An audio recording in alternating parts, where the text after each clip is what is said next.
Здравствуйте, дорогие друзья! Сегодня я продолжаю работу над брошью Ирис. Напомню, что в прошлый раз я выполнила эскиз, вышила контуры моей броши жесткой канителью серебряного цвета и задекорировала большую часть лепестков моего ириса. И на сегодня мне осталось 3 небольших лепестка самого ириса, оформить чашелистик, стебель, ну и, конечно, выполнить изнанку и оформить край броши. Вот этим сегодня и займемся. Для тех, кто, может быть, пропустил предыдущее видео, я оставлю ссылочку на него под этим роликом. А мы с вами приступаем. Начну я сегодня с самого маленького лепестка ириса. Здесь у меня уже выполнена дорожка из пятнашек желтого цвета разного оттенка. И сейчас я вывела нить примерно в серединке моего лепестка, там, где должно быть самое, будем говорить, выпуклое место. Его я хочу сегодня вышить, наверное, вот таким ронделем 3 миллиметров. Думаю, что он сюда впишется. И теперь нужно зашить оставшуюся поверхность другими бисеринками и бусинками. Допустим, возьму голубую пятнашку у Миюки. Вот такой прозрачный с голубым оттенком трежер. Трежер это бисер Тоха. Возьмем, например, кубическую бисеринку, вот такую матовую, светло-голубую. Сейчас примерим. Да, пожалуй, этого достаточно. Проходим через рондель еще раз. Наверное, закреплю сейчас. Для этого пришью в прикреп.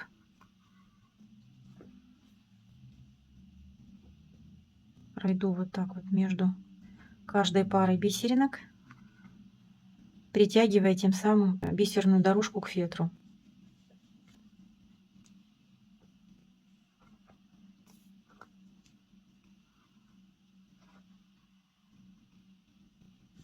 И пройдусь еще раз сквозь желтые бисеринки, чтобы они тоже более жестко занимали свое место. Пройдусь через желтые бисеринки и через все голубые бисеринки и синий рондель, который я уже пришила. Вот так, я думаю, достаточно надежной стала моя конструкция. И теперь я могу заполнить другими бисеринками и бусинками оставшуюся площадь этого крошечного лепестка.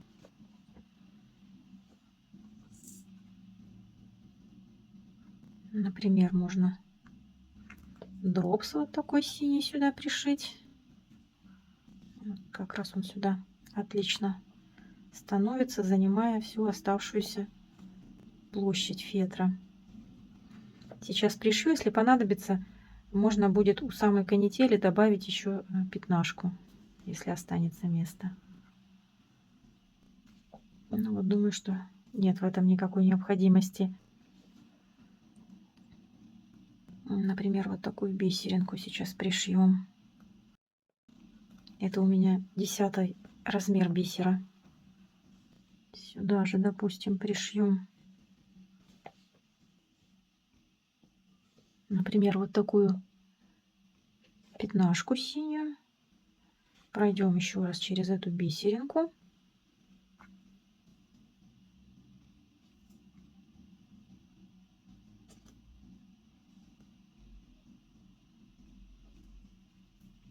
Так. Примерим сюда Магатаму, например. Наверное, будет много. И пришью, наверное, 2 вот такие синие бисеринки 11 размера. Наверное, они сюда как раз подойдут. Иду сейчас наизнанку и пришью их как бы вдоль канители.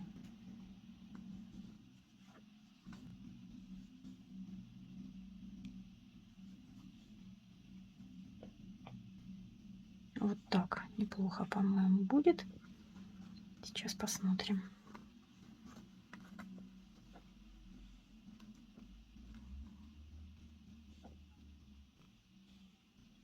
Тоже пришьем их в прикреп, притянув ниточку, которая между бисеринками, к фетру. И теперь еще раз пройду сквозь эти бисеринки нитью. Таким образом я через каждую бисеринку дважды прошла иглой с нитью и дополнительно еще пришила в прикреп. Этого вполне достаточно. Вот так у меня получился этот крошечный листочек. Сейчас примерно так же я подберу бисер и бусинки для этих двух листочков и покажу, что будем делать дальше.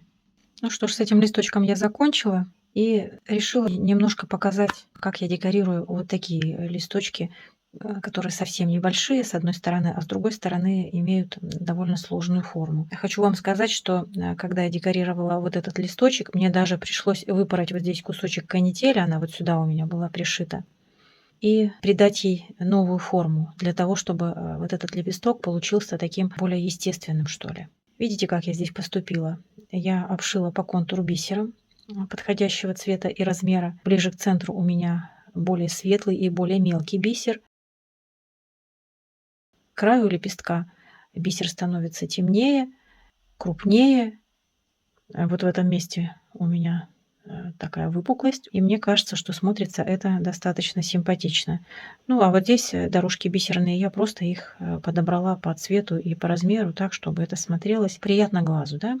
Итак, у меня остался один лепесток. Здесь я уже протянула бисерную дорожку, чтобы обеспечить такой вот более плавный, что ли, переход от сердцевинки непосредственно к лепестку, чтобы сохранился вот этот вот рисунок по возможности и на этом лепестке, тем более, что он все-таки довольно крупный. На этом лепестке, видите, у меня только одна бледно-бледно-желтая бисеринка, потому что он как бы немножко прикрыт зеленым лепестком чашелистика. А этот лепесточек, он полностью виден. Видите, у него даже канва из канители отдельно сделана, у зеленого листочка отдельно, а у этого отдельно. То есть он полностью виден, и на нем должен сохраняться вот такой же рисунок. Но за счет того, что он маленький и повернут к нам как бы боком, здесь получается вот такая история. Всего один желтый лучик, а дальше все будет сине-голубое.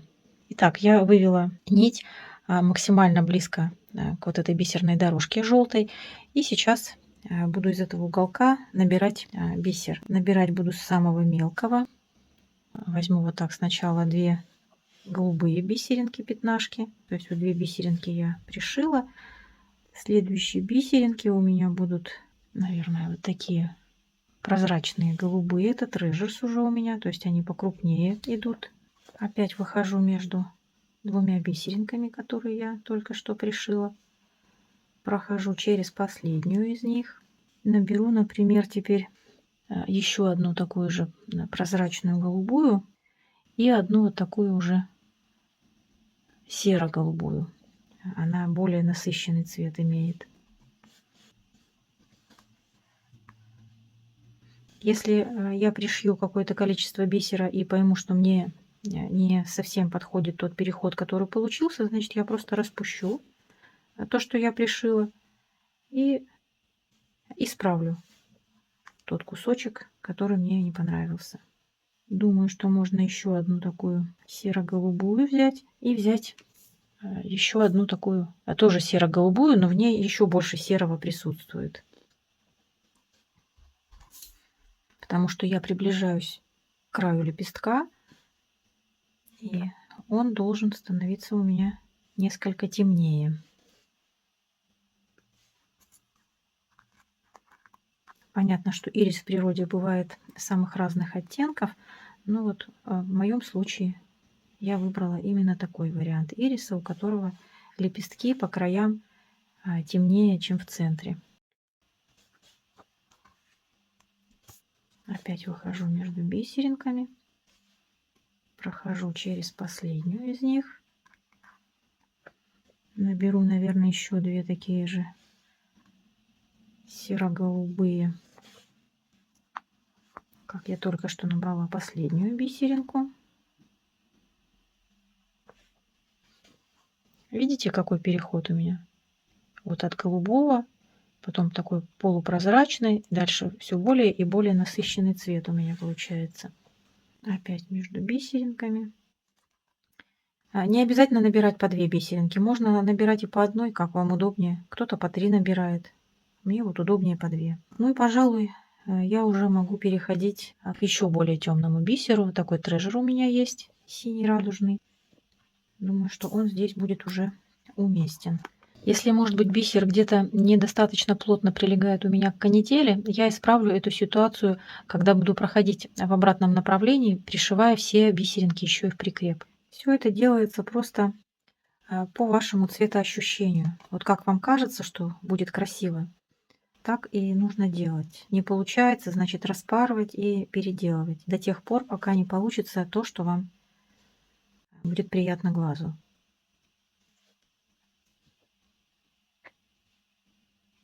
Наверное, перейду на вот такие синие.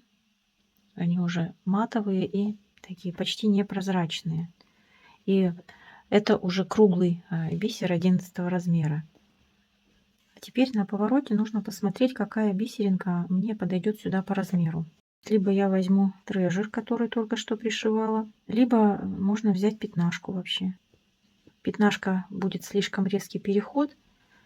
Не очень красиво, я боюсь, будет все это выглядеть. Поэтому, наверное, я попробую трежер поставить, чтобы посмотреть, как ложится эта бисеринка. Видите? Она ложится как бы вот не вдоль, а практически перпендикулярно предыдущей бисеринке. Ничего страшного в этом нет. Главное, чтобы линия у нас получилась здесь достаточно плавная, чтобы результат был красивый. Сейчас я ее еще подтяну. А вот такой контур у меня получился. Сейчас я пойду обратно по вот этому бисерному ряду и все бисеринки пришью в прикреп. То есть вот так вот. Здесь у меня ниточка выходит на лицевую сторону, а на изнанку я ухожу с другой стороны от ниточки, которая сквозь бисеринки у меня проходит. И вот так затягиваю. Притягивается и нить к фетру, и заодно бисеринки к фетру тоже притягиваются. Выхожу потом на лицевую сторону между следующей парой бисеринок. Ухожу на изнанку, вот видите, да? С другой стороны ниточки. Подтягиваю. И этот стежок опять же притягивает ниточку, которая проходит сквозь эти бисеринки. Вот таким образом сейчас я пройду до конца. Вернее, вернусь сначала. И потом еще раз пройду иглой с нитью сквозь все бисеринки, не уходя уже на изнанку, просто пройду сквозь все бисеринки, чтобы этот ряд стал еще более ровным. И потом заполню оставшееся свободное пространство бисеринками по такому же принципу, как и здесь. То есть выберу место, где у меня этот лепесток будет более выпуклым, постараюсь подобрать оттенки бисера так, чтобы мне это нравилось. И на этом с лепестками ириса будет закончено. Ну что, друзья, цветочек, собственно, я вышила. Посмотрите, какая изнанка, какое количество стежков я сделала. Сейчас отрежу нить, я ее уже закрепила.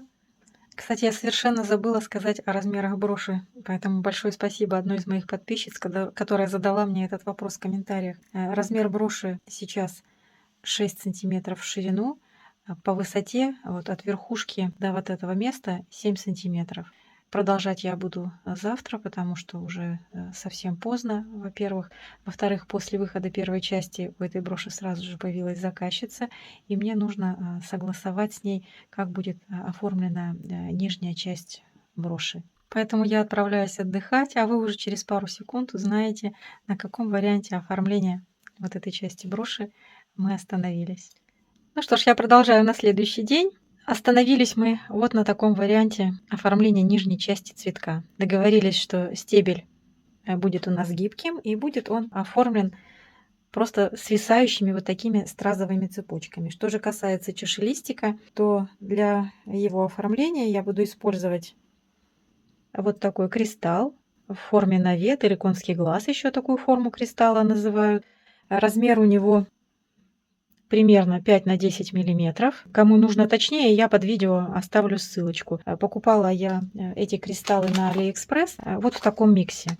Очень удобно, когда нужен вот один-два кристаллика. Здесь достаточно большое разнообразие было цветов. Ну, тут вот уже остатки, правда, у меня, но это не важно. Не очень такая надежная оправа у этого кристалла, поэтому я его вынула из оправы, добавила там 2 слоя фетра тоненького и обратно поставила кристаллик, для того, чтобы он у меня не проваливался в оправу и стоял вот так вот ровно и красиво. Для сравнения сейчас покажу вам другой кристаллик. Не знаю, заметно ли вам. Ну, в общем, здесь нужно поправлять вот эти лапки, и когда начинаешь их поправлять, кристаллик начинает перекашиваться в одну или в другую сторону, и очень сложно его выставить правильно. Поэтому с такими кристалликами я обычно вот таким образом и поступаю. Вырезаю крошечный кусочек фетра и вкладываю его в оправу. Конечно, это усложняет потом процесс пришивания этого кристалла к фетру. Ну, ничего страшного, пришить-то надо всего несколькими стежками. Вот так, наверное, видно вам, да, фетр там серенький проглядывает вот в отверстиях. Зато кристалл очень надежно удерживается, и можно спокойно носить украшения, не переживая, что кристалл перекосится или, не дай бог, выпадет. Стразовую цепочку мы выбрали вот такую. Ее же я использовала здесь вот для оформления одного из зеленых листочков. Покупаю такую стразовую цепочку тоже на Алиэкспресс. Здесь вот видите, да, еще раз покажу. Оправа в цвет кристаллов. Очень удобно. Независимо от того, в каком цвете у вас будет фурнитура, стразовые цепочки можно совершенно смело использовать, если они в принципе по цвету вам подходят. Поэтому будет у меня вот так кристаллик. Он немножко светлее, чем стразовые цепочки. Сейчас сделаю ближе. Вот так обошью этот кристаллик стразовыми цепочками. Вот здесь немножко оставлю место. Сюда вошью какие-то бисеринки. Сейчас посмотрю, что я сюда подберу. Какую длину брать? Ну, здесь уже все зависит от вашего вкуса и предпочтений. Ну, для того, чтобы смотрелось гармонично, ну, как минимум, длина стразовых цепочек должна быть, свисающих я имею в виду, свисающей части стразовых цепочек должна быть как минимум по длине больше, чем длина самого цветочка. Поэтому я взяла стразовые цепочки в данном случае разной длины. Одну отмерила 15 сантиметров, другую 20. Сантиметра полтора, наверное, уйдет вот здесь на оформление чашелистика. А остальное будет свисать. Наверное, это даже многовато, но поскольку заказчица живет со мной в одном городе, когда она придет забирать брошь, мы примерим ее на джинсовую курточку, и я прям при ней уберу лишнюю длину. Так, чтобы было красиво, комфортно. Итак, эта часть работы тоже у меня готова. Я приклеила и пришила вот этот кристалл. Приклеила рядом с ним стразовые цепочки с двух сторон, так, чтобы они легли по контуру моего эскиза. Пришила потом эти стразовые цепочки. Под кристаллом они у меня соединились. И я даже сделала, видите, наверное, да, вот один стежок, который соединяет эти стразовые цепочки между собой. А свободное пространство, которое осталось между кристаллом и стразовой цепочкой, я зашила бисером подходящего размера. Здесь у меня 2 дропса от Миюки, 15 размера бисер. Поместилось пару бисеринок Treasure и пятнашкой с этой стороны аналогично. И одна пятнашечка вот здесь под кристаллом у меня поместилась, как раз прикрыла фетр, чтобы он не проглядывал. Мне нравится, заказчице тоже. Для того, чтобы оформить изнанку, во-первых, я сейчас вот этими маникюрными ножницами очень аккуратно, максимально близко к канители, а здесь к стразовой цепочке обрежу весь лишний фетр. Что касается стебля, здесь я обрежу фетр сразу под последним стежком, который я сделала. Здесь буду смотреть на изнаночной стороне, где мне отрезать. И можно будет оформлять изнанку. Значит, сначала мне нужно будет ее уплотнить. Для этих целей я буду использовать 2 слоя уплотнителя. Сначала я приклею уплотнитель из пластика. Это у меня обложка от обыкновенной пластиковой папки. Ну, вот, например, папка у меня пластиковая, да? Вот такая вот со скоросшивателем. Вот такие обложки прекрасно подходят для уплотнения изнанки броши. Как я это сделаю? Я вот это вырежу, потом приложу сюда, обведу по контуру и, отступив 2 миллиметра со всех сторон от края, вырежу вот этот пластик. Смажу обильно клеем изнанку моей броши, немножко смажу пластик, склею их друг с другом, вот так придавлю, распрямлю брошь.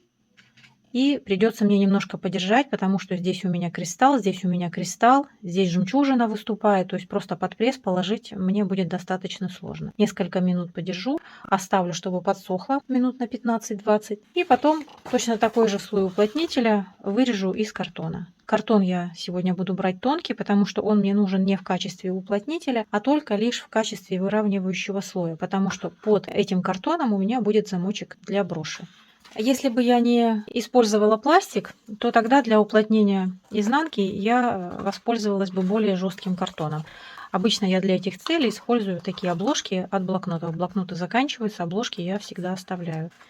Они вот существенно толще, плотнее. И если не пластик, то тогда вот такой картон в более толстом варианте я использую для уплотнения. Замочек. Здесь у меня есть пока два варианта. Я приготовила замочек длиной 3 и 4 сантиметра. Брошь у меня шириной 6 сантиметров, и, конечно, мне хотелось бы поставить замочек 4 сантиметра длиной, потому что носить эту брошь предполагается на джинсовой курточке, и хотелось бы, конечно, чтобы замочек был такой поосновательнее. Но здесь у меня могут возникнуть проблемы, не знаю, вырежу брошь, потом посмотрю. Видите, 3 сантиметра помещается везде, а вот если 4-сантиметровую заколочку брать для броши, то разместить ее можно только вот здесь в широком месте броши. Либо же нужно размещать ее вот так вертикально. Но сейчас, пока я буду вырезать, приклеивать пластик, я над этим вопросом подумаю. Для тех, кто, может быть, не знает, как приклеивается уплотнитель, как ставится замочек, я оставлю ссылку на мастер-класс, где я достаточно подробно показываю, как это делается. Я уже приклеила оба слоя уплотнителя. Под картон поставила замочек. И вот здесь у меня абсолютно ровная сейчас поверхность. Для изнанки я выбрала вот такую замечательную, как мне кажется, искусственную замшу темно-зеленого цвета. Мне кажется, она замечательно подходит к моей броши. Уже сделала в ней надрезики. Видите, продела замочек сквозь нее. Вот так замечательно будет смотреться. Замочек я все-таки выбрала 4 сантиметра, который подлиннее, и поставила его вот так вертикально. Ну, естественно, сместила немножко верхнюю часть броши. Думаю, что так будет лучше всего. Такую замшу я покупаю в магазине Мелодия Бисера. Ссылочку на нее оставлю. Она есть у меня в нескольких цветах. И очень хорошо она ведет себя в брошах. Приятная на вид, приятная на ощупь. Поэтому смело могу рекомендовать ее. Сейчас я с помощью клея Момент Кристалл приклею изнанку к моей броши. Для этого я вот так с одной части сниму и нанесу совсем небольшое количество клея на картон. Совсем небольшое. Потому что замша, так же как и кожа, приклеивается легко и очень быстро. Поэтому, соответственно, нужно работать. Нанести, приложить и сразу же разгладить, чтобы не было морщинок. Изнанка у меня приклеена.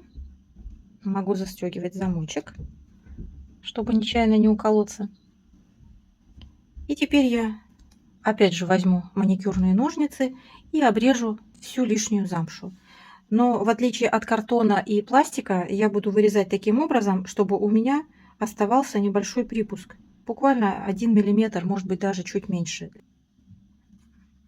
Вырезаю просто вот так аккуратненько, не спеша. Лучше оставить больше, а потом уже в процессе оформления бокового шва подрезать лишнее, если в этом будет необходимость. Но сейчас я сделаю это не на камеру, потому что работать здесь нужно аккуратно и не спеша. Не хочу тратить на это ваше время. Я обрезала всю лишнюю замшу по краю броши. Вот так она выглядит сейчас на лице. Так, с изнаночной стороны. И, собственно, мне осталось оформить край броши. Оформлять его я буду, как и говорила, американским заделочным швом. И хочу выполнить этот шов вот таким замечательным бисером Тоха в форме деми-раунд. Это такие как бы половинки круглого бисера. У меня в данном случае это 11 размер. Но поскольку брошь у меня этот цветок, возможно, я в этих местах обошью брошь бисером зеленого цвета. Поэтому обшивать край броши начну вот с этого места, где у меня стебель заканчивается. Покажу вот только начало для тех, кому, возможно, это интересно. Я прокалываю фетр и выхожу на лицевую сторону за канителью. У меня на конце нити завязан вот такой толстенький узелочек, который точно не проскочит у меня сквозь фетр. Вот так он спрятался. Беру 2 бисеринки на иглу и прокалываю теперь уже и изнанку, и фетр. Теперь для тех, кто, может быть, был не в курсе, понятно, почему я слои уплотнителя делала чуть-чуть меньше, чем, собственно, сама брошь. Для того, чтобы в процессе выполнения заделочного шва мне не пришлось прокалывать эти уплотнительные слои. Потому что картон еще можно проколоть, а пластик проколоть иголкой невозможно. Подтягиваю нить, завожу ее слева от бисеринок моих. И в бисеринку, которая ближе ко мне, вхожу иглой вот так вот снизу вверх. Ниточку подтягиваю, и бисеринка у меня становится вот так, прикрывая край моей броши. Вторая бисеринка, которая у меня сейчас болтается, понадобится для завершения этого шва, чтобы он был красивым. Теперь я каждый раз буду брать одну бисеринку, отступать по изнанке столько места, чтобы именно эта бисеринка поместилась. Опять буду прокалывать изнанку, слой фетра, подтягивать вот так ниточку, заводить ее слева от бисеринки и входить иглой в бисеринку снизу вверх. У меня брошь с таким сложным рельефом, и ниточка, конечно, будет цепляться у меня все время. Вот примерно так должно это выглядеть. Кому нужно подробнее, я оставлю ссылочку, где очень-очень подробно показываю, как этот заделочный шов выполняется. А я сейчас сделаю это не на камеру и покажу вам уже просто готовый результат. Край моей броши полностью оформлен. Не стала я добавлять здесь никакого другого бисера. Выполнила полностью все этим серебристым бисером, который вам показывала, в форме деми-раунд, серебристого цвета, номер цвета 558. И у меня здесь покрытие перманент финиш, то есть это бисер со стойким покрытием. Производитель Тоха у этого бисера. Единственное, кое-где я использовала 15 размера этот же бисер, тоже перманент финиш 558 цвет. Но вот здесь в очень узких местах я использовала пятнашку буквально. Вот здесь, здесь. Вот здесь очень узкое место, я здесь 3 пятнашечки пришила. И здесь вот. То есть буквально, может быть, 5-6 бисеринок 15 размера мне понадобилось для того, чтобы заделочный ряд не исказил контур моей броши. Вот так получилось. Здесь, видите, под стразовыми цепочками я тоже обшила край броши. На лицевой стороне этот шов не видно, но на изнанке он есть. Вот так выглядит булавочка. Мне результат очень нравится, надеюсь, вам тоже. Конечно, я очень рада, что у этой броши уже нашлась хозяйка. Но если кто-то из вас хочет примерный повтор, напишите мне в Viber, WhatsApp или в Instagram. Все контакты есть под этим видео. Если кто-то не пользуется ни мессенджерами, которые я назвала, ни Instagram, ну, можете написать мне просто смс-сообщение, и мы с вами обязательно договоримся. А у меня на этом все. Надеюсь, мое видео вам понравилось, было полезным. Если это так, ставьте лайки, подписывайтесь на канал и пишите комментарии. Всем отличного настроения, приятного творчества и до новых встреч на моем канале.